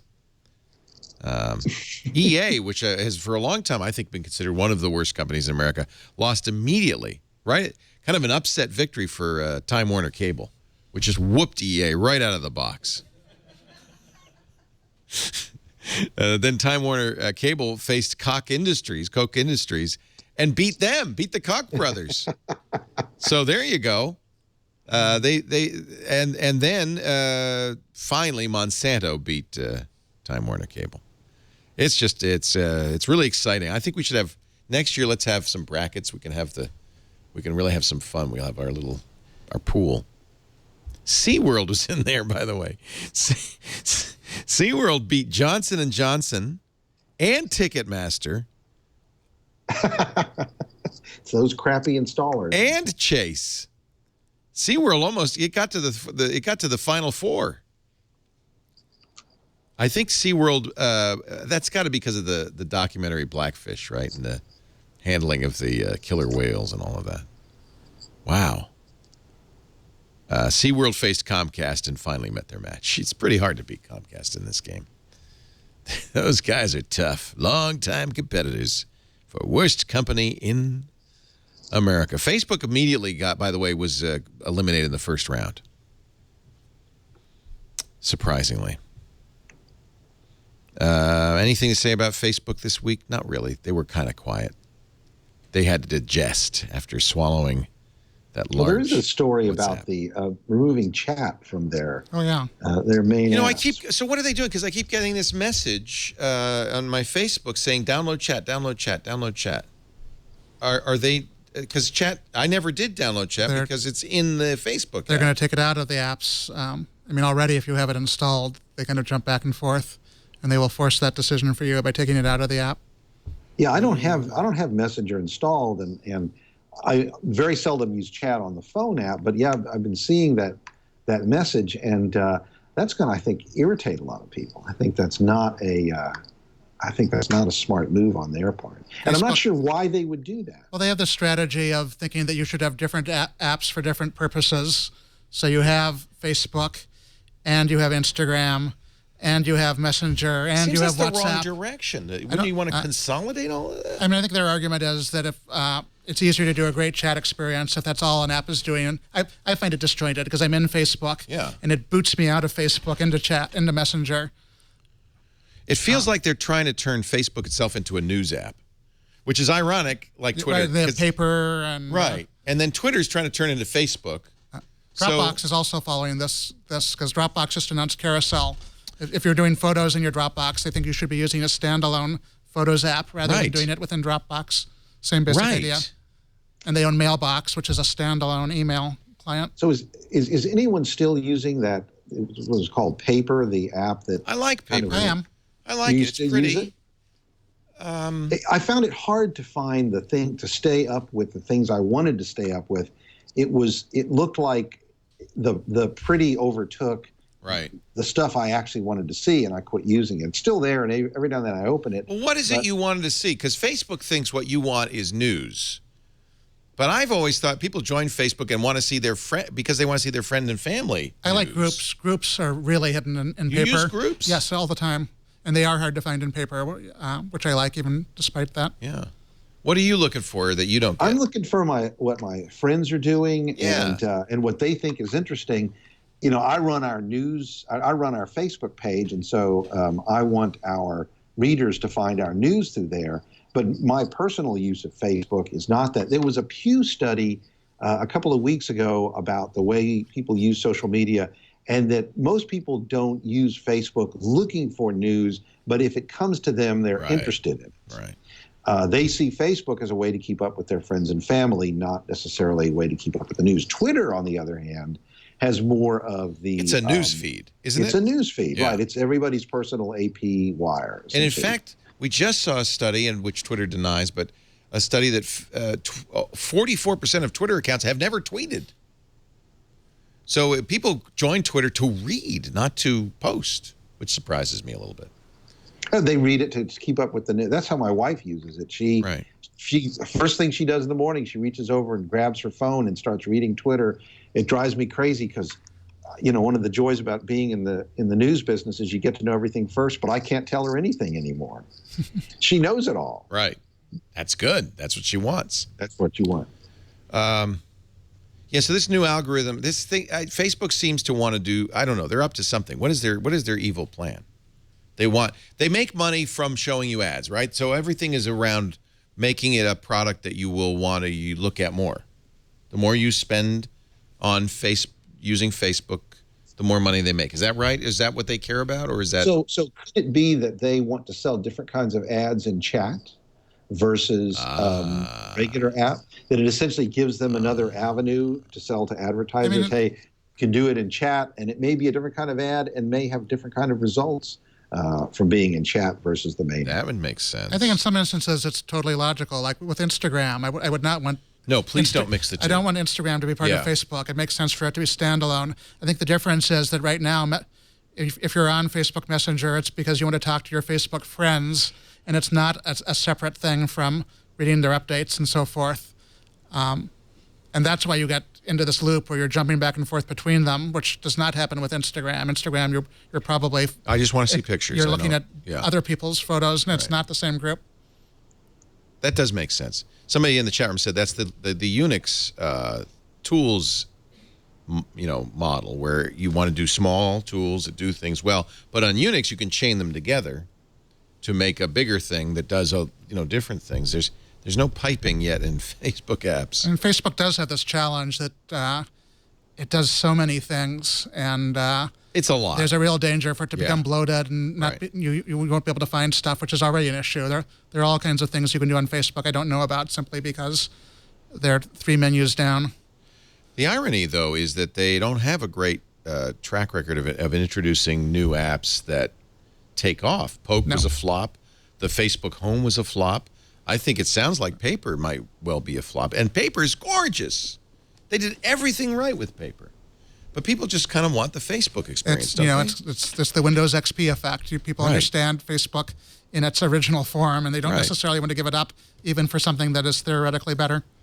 I think part of it may also have to do with just the overall form factor and the design of smartphones and the way they interact with the operating system. You know, in iOS, when you switch to an app, there's a visual swapping of the apps, and that's jarring. Same Right. thing in Android. It's less so. But if you chained it so that you didn't realize you were leaving the Messenger app to go look at something that someone linked to you in a Facebook page, and then when you went back to the Messenger app, it seems seamless. That might make more sense. But the way smartphone interfaces work, it just kind of makes you blink, and you don't like it. It strikes me there's a risk in separating Messenger out that people just won't use it. It'll be just like taking a chunk out of Facebook and throwing it away. I'm not going to download Messenger. Particularly if you don't, right, if you don't. Nobody you messages don't me. download it. Right, I don't need it. Right. And I use other things. I mean, people already have all kinds of messaging apps coming at you. There's WhatsApp. Right. There is, there's iMessage if you use that. There's the Messenger built into Android. You already have kind of many ways in which you can get notifications.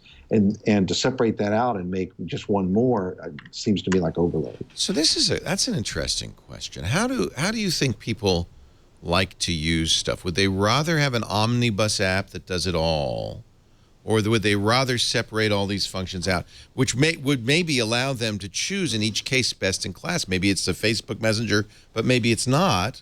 I'm going to use the Messenger that's best in class. Remember, like 2 or 3 years ago, Facebook gave everybody their own email address.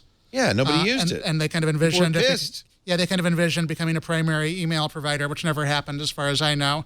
I think they see Messenger as getting people to think of it not as where you go to message Facebook users, but where you go first for messaging, period. Okay, now I'm thinking, I can't remember any big successes recently in the last 3 years from Facebook. Any apps that took off, anything that they've done that's been significant.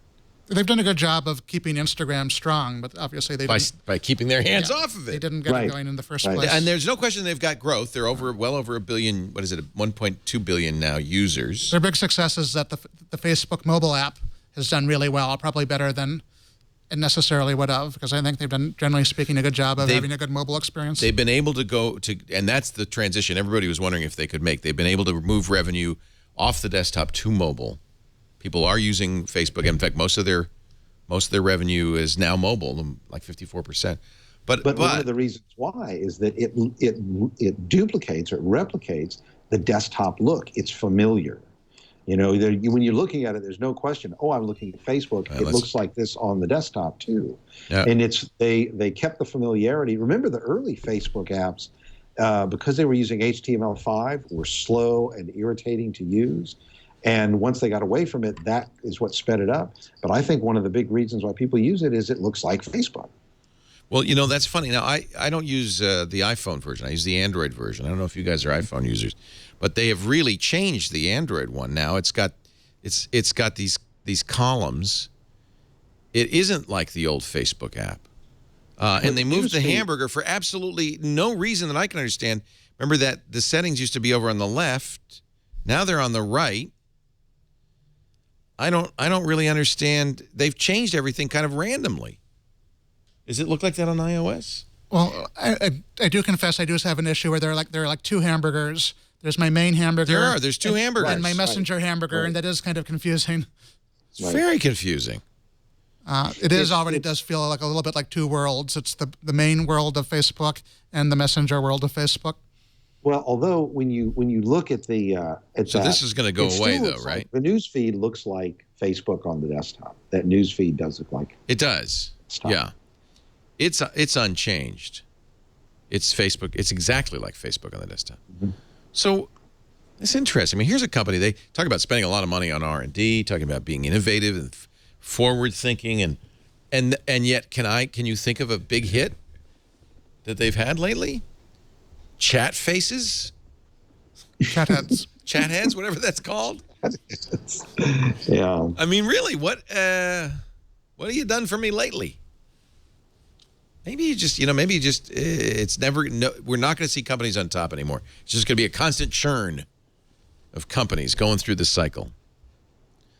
Although I have to say, I've been very impressed. We talked, I think, a little bit about this last week. We've certainly been talking about it on Windows Weekly.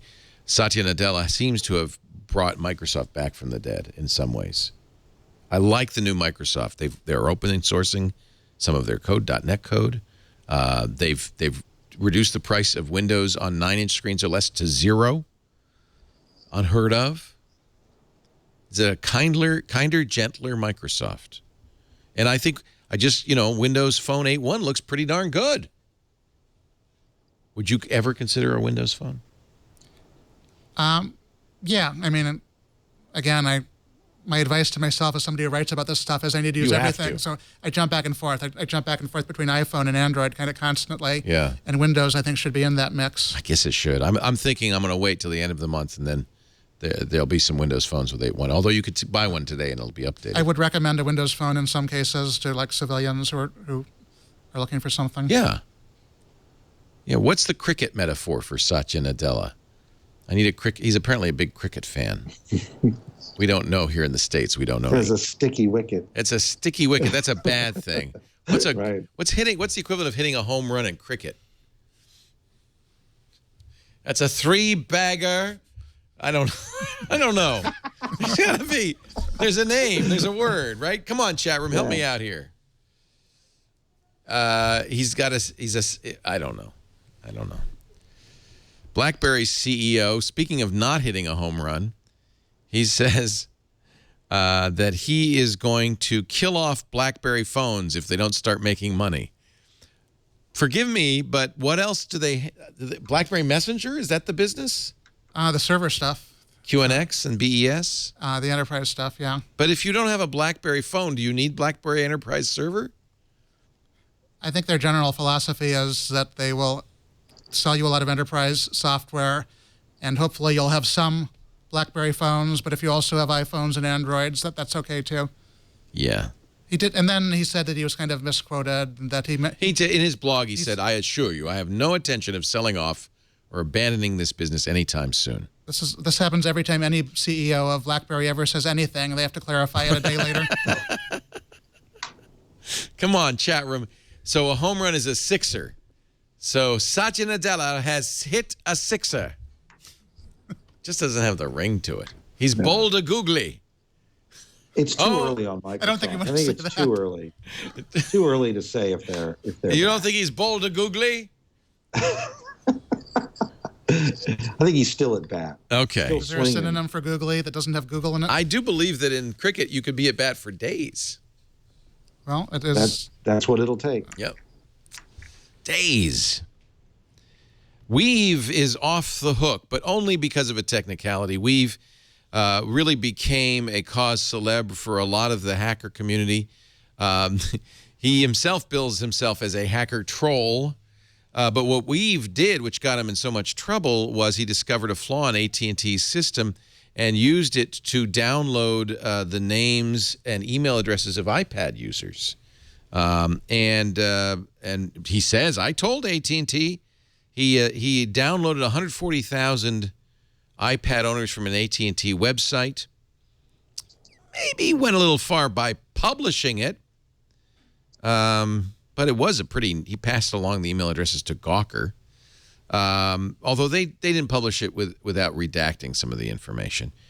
He was convicted in a New Jersey federal court of a felony for conspiracy to access AT&T's servers, but the 3-judge federal appellate panel turned the conviction over on appeal, saying, well, as it turns out, none of the servers were in New Jersey.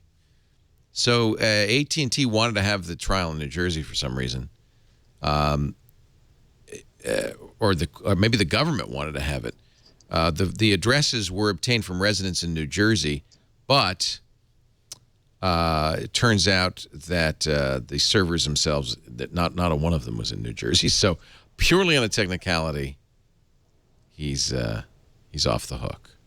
Justice Department has not decided to appeal.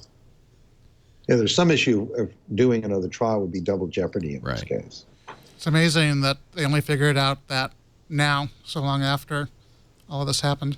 Yeah, it seems like that's like Seems kind of basic. It was if a venue technicality that was fairly obvious. Maybe they didn't know at the time.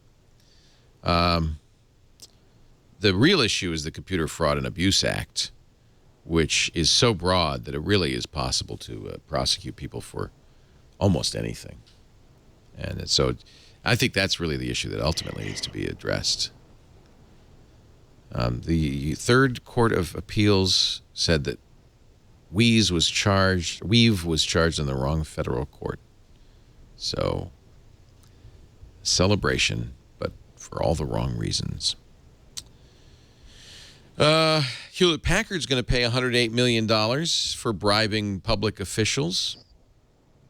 In Poland, Russia, and Mexico, an international investigation found corruption in those three countries, and HP is going to have to pay $108 in fines.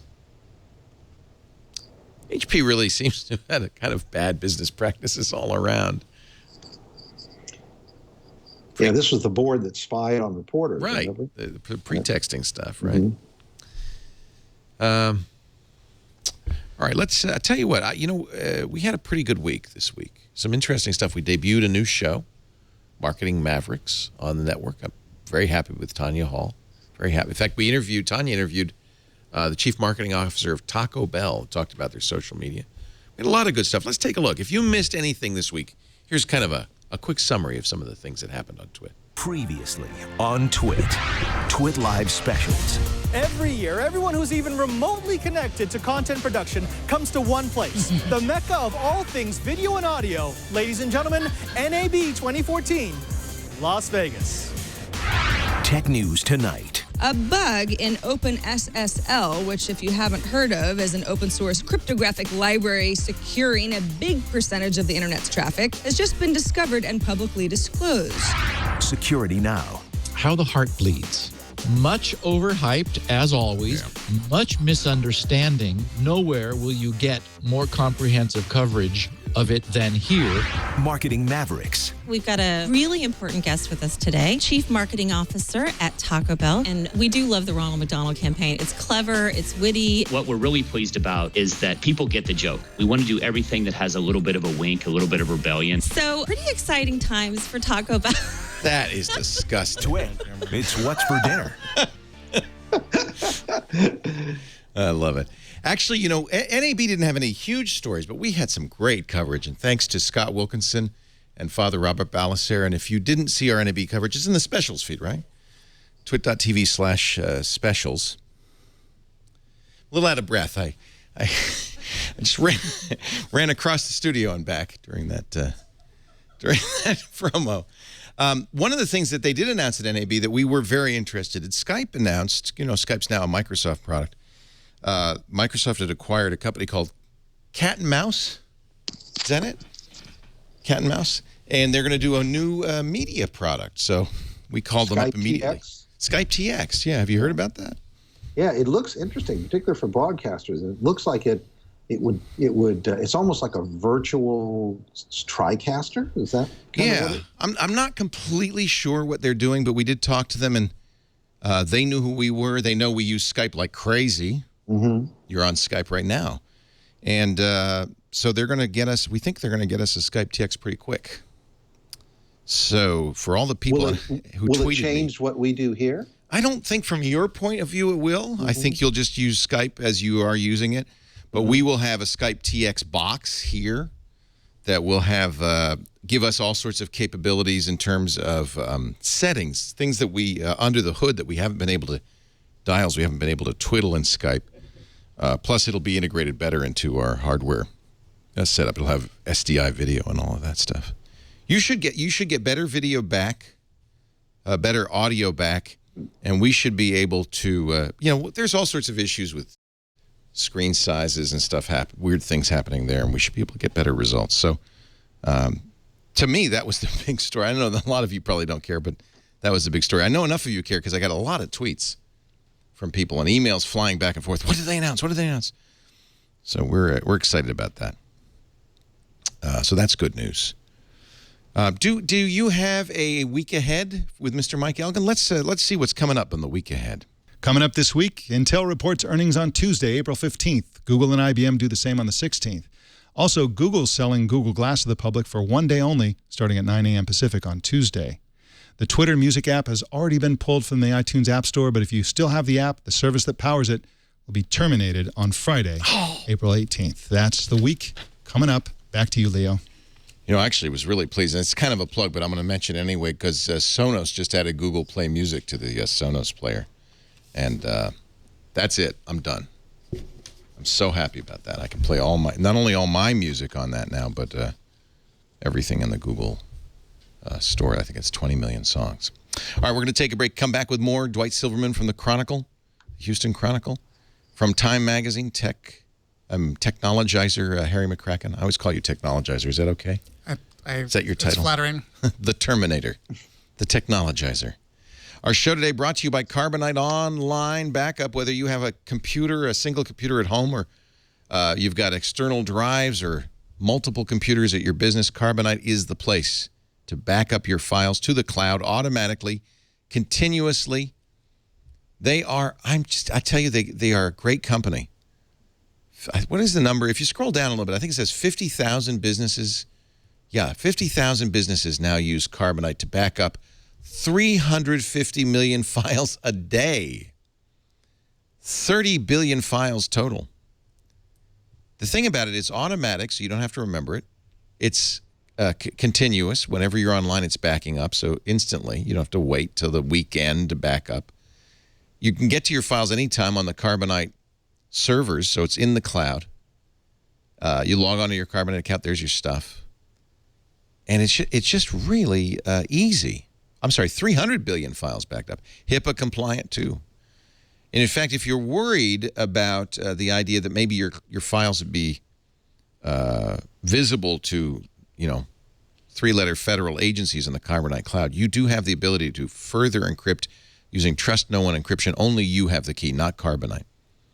Just things like that really make Carbonite great. Now, the best part is very affordable. Flat rate plans, $59.99 a year for everything on a single Mac or a PC, but they've got plans for networks, servers, and more. Always one yearly flat rate, no matter how much data you have. Carbonite.com. You can try it right now. You don't need a credit card, just our offer code TWIT. If you use our offer code TWIT during your 2-week trial, you'll get 2 months free with purchase. You got to back it up to get it back. Do it right. Carbonite.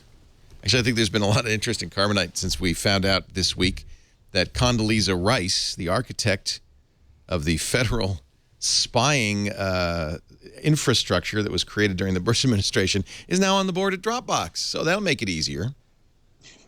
Not that Dropbox would ever turn down a federal request anyway, but it's just, we've got a channel right into the... No, I like Dropbox, but it is a little bit weird. Here's a good one. Apparently the feds were able to get into GoGo's in-flight Wi-Fi.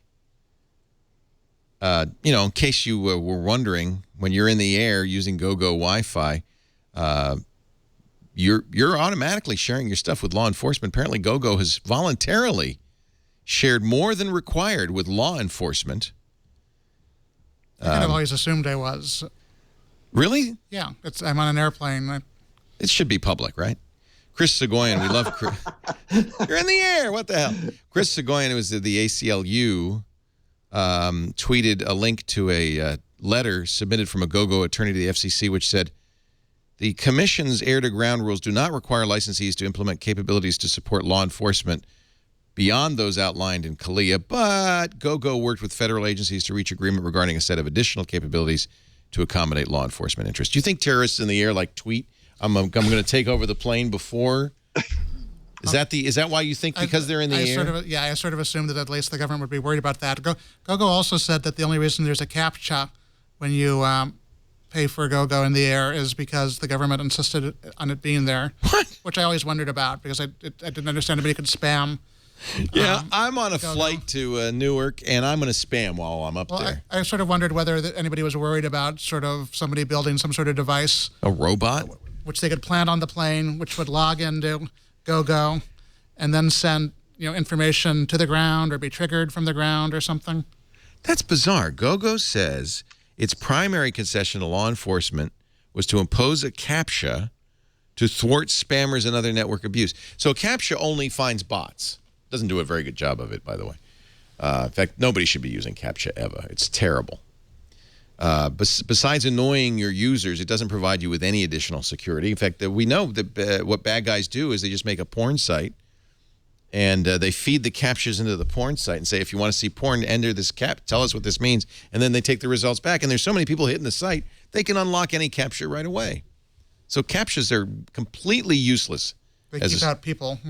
They keep out people. That's the primary thing. They don't keep out robots. And what robots are there at 10,000 and 30,000 feet?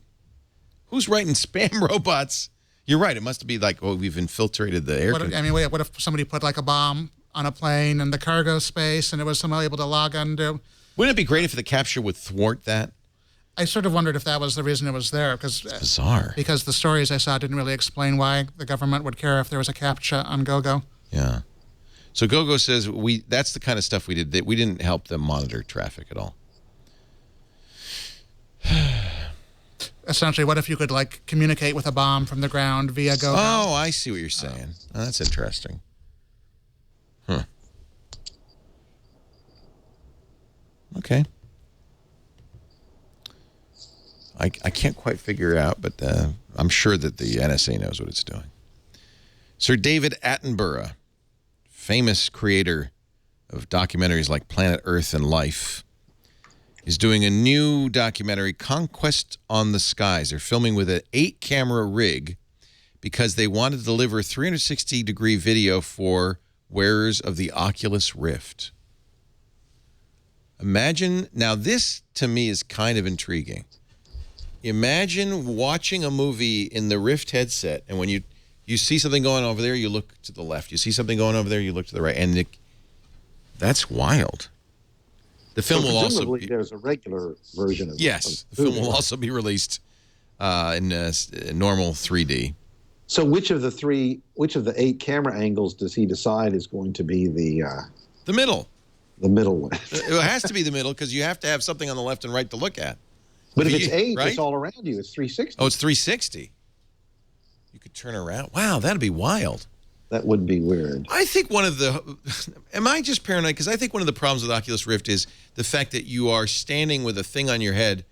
That means you can't hear or see anything that's going on around you. Somebody could just come knock you on the head and steal your Google Glass. So there's a company here in Houston, I think it's called Virtuix Omni or something like that has developed a treadmill for use with headsets like the Oculus Rift. No. And it allows you to walk around in the world. Terrible idea. It has it's like a little platform with guardrails around it, and it allows you to move around in this world. I think they just went up on Kickstarter. Yeah. Virtuix Omni is what it's called. Yeah. Yeah. Yeah, that's it. Yeah, they're based here. It's only $500. Huh. Wow. Yeah, I've seen people, but you have to be harnessed because you could accidentally get excited and run off of it and fall down. Right. So you have in the early days of virtual reality, there was this pterodactyl game. Yes. That was going around. You remember that? Yes, I played it. Yes, at SIGGRAPH. Yes, guaranteed to make you throw up. Oh, so we did a little demo of somebody had a virtual reality suit that you'd play the game like you'd aim the gun, you'd physically aim the gun, and then they put the Oculus Rift on me, and I was beating zombies with a stick, but then I got sick, and it wasn't fun. But we did get an email from somebody saying if you put a cool, damp washcloth in the back of your neck, you'll feel better. But I didn't get that till like 3 days later, so it didn't help. That's right. The high-end version of the Oculus Rift comes with a little holder for your cooling, damp washcloth. Apparently that works every time. I don't know. I love the idea of immersive virtual reality, but at the same time, it's like there's an uncanny valley with VR too. That if it's kind of not perfect, it's like nauseating. Right. Let's take a break. No, did we do everything? Okay, so I can play the worst social media marketing song you've ever heard. You want to hear it? Oh, God. It's called Let's Get Social. Oh, no. Oh, no. Let me see if I can find the video. It's on YouTube. Here we go. This is at Social Media Marketing World, which. Oh God. All right. Can you get my audio? You can't get my audio? You may be saved. Marion McCoy is going to come up right now, and she is going to sing a song that I wrote, and then she and Dave Curtis, one of the band members, helped. I always wanted at my keynotes to do rap. I wanted to start talking and then have like a big loud beat come out, an explosion and fireworks. The word is social. Can you handle it? And then do a rap, but this is not quite say that. Social, you're going to go media. All right, and Mary's going to actually sing "Let's Get Social." I'll point to you, and you'll say social. All right, cool. Marion McCoy with Continuum. Please come on up. This is Let's Get Social. Just think of all the money you saved. You didn't really have to go to Social Media Marketing World because this may cause me to resign my current job. All right. This is what you do for a living, Dwight Silverman. No, it's not. I promise you it's not. This poor woman's wondering, why did I agree to do this? No, maybe not. Maybe she's actually enjoying it. She's into it. Oh, Lord. I don't know if I should. Showing you things you like. Try to get engagement with some photos from my life. My cat, my kids, some bacon. Face palm, baby. You'll share my stuff and tweet it to the world. If you help me grow my clouds. This is not a joke. Yes, it is. So connect with me. Let's have some. This is why social media marketing has a bad name, Dwight. Looks like a Mary Kay Social convention gone wrong. You're not even doing your job. You got to say social. Oh, now he's getting into it. Wow. All right, that's enough of that. Fortunately, the song isn't even good enough to get stuck in your head. So. Yes, it's not. It is not an earworm, but we thank Ed Citron for passing that around. All right, I think we have now done everything we can to annoy our audience. It's time for us to go. You have no home. audience now. You'll be watching with interest, and maybe we'll get you back after the Aereo oral arguments. Yes. Yeah. Because I didn't realize you could get it in Houston, so this is a big, and you need it, so this is a big deal. Yeah, they're in 13 cities. 2 of them are offline at the moment because of that other. Right. They say they'll have 50 more cities if they win, 0 cities if they lose. They've steered clear of the West Coast so far. Are they afraid of the Ninth Circuit Court, or? It's because of what was that other service? The one in Denver that had the name with Aereo in the name. Aereo Killer. Yeah, Aereo Killer. That apparently is a bad precedent for them. There's a service called Aereo Killer? It came out just after Aereo kind of announced what it was going to do, and they claimed to have similar technology, but I don't think it was exactly the same kind of technology. Aereo, if you talk to them, they say it really isn't relevant, but clearly they're avoiding the West Coast like the plague. Well, that's also the home of Film On, which is just a completely. Oh, Film On is what I think Film On may be what it started at. Oh, Aereo Killer was. This was Aereo Killer, yeah. Yeah, because this basically is just blatant. They were even on. They're even selling access to Twit on this. It's just, I mean, it's not. There's no dime-sized antennas or anything. They just we'll steal any content we can and put it. That may be it. I'm not sure. Put it on the air. All right. Hey, it's great to have you back with us, Mr. Dwight Silverman. His new home is in progress. You can read him at blog.cron.com/techblog. Or find me at D Silverman, and occasionally I will be on Technology Bites. Good. Let's give him a plug. But I like, still a great show. You should. Listen. If you're in the Houston area, it's on K. And it's on a podcast. It's on iTunes. Oh, they have a podcast. Oh, all right. Yep. That's a clever idea. I should try that. You should. Yeah. We thank also the Technologizer, Harry McCracken from Time Magazine, for stopping by today. Great to have you. And I see Marie. I see Marie out there. Hi, Marie. Thank you all for joining us. We do this show every Sunday afternoon, 3 p.m. Pacific, 6 p.m. Eastern Time. 2200 UTC on twit.tv. If you can watch live, we appreciate it. We love having you in the chat room, but if you can't, we do on-demand version of every show we do on the network, audio and video available at twit.tv or wherever you can subscribe to netcasts, like iTunes and the Xbox Music and places like that. Is there anything else? Are we selling the hoodies? The hoodies have started to arrive. We've got new T-shirts coming. So I had somebody in this. There, come here. We actually have a real viewer now.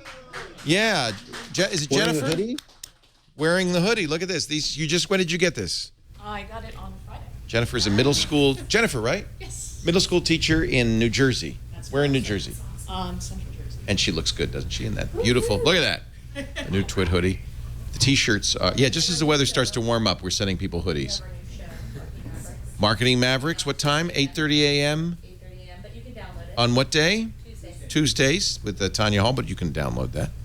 Just want to make sure we get all Maybe the plugs she could have the singer of the social media song. Let's get, you know what, Marketing Tanya, Mavericks. would you book her, and we'll have a special live music segment. That'll be awesome. And the T-shirts go on sale Wednesday at teespring.com/twit. We'll do the same thing where it's a limited time, because that way, I don't know, not so many people wear them, and you feel special. Thanks, everybody, for joining us. We'll see you next time. Another Twit is in the can. Let's get social. Doing the Twit. All right. Doing the Twit, baby. There I am on my... Hey, look at that. Hey. I think I have to tighten this down. No, yeah, you're right. It looks like a door. Yeah. Tighten down. Is that an antenna in the back? No, you have, because you're so low to the ground, you have to have a giant flag like a dune buggy, because nobody can see you. But it also makes you a target for hurled objects, as I found out.